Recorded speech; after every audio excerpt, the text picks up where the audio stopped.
Another blackout spread across Kyiv after 100 missiles were launched by Russian forces today, targeting energy infrastructure in Ukraine. We can see what the enemy wants.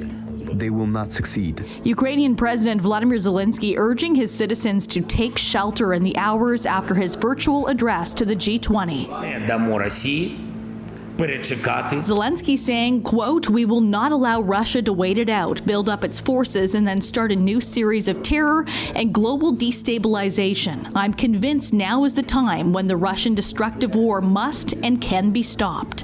If the war does not end, it will be difficult for the world to move forward. Countries spent the day debating how to respond to Russia's invasion of Ukraine and China's growing assertiveness. At the same time, NATO's Secretary General issued this warning. I think it's important that we do not make the mistake to underestimate Russia. Russia retains significant military capabilities, a high number of troops.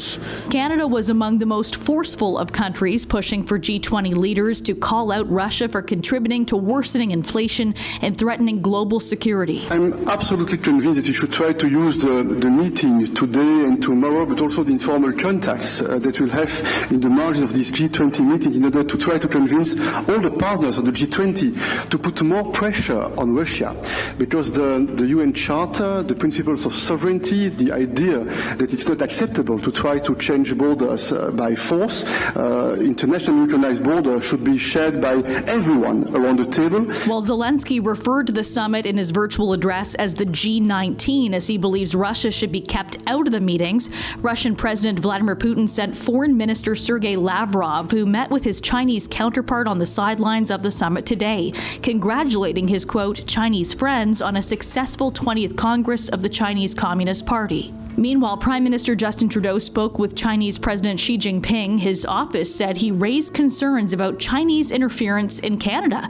It follows media reports this month that cited intelligence officials saying they suspected China of meddling in the 2019 election. The summit closes tomorrow.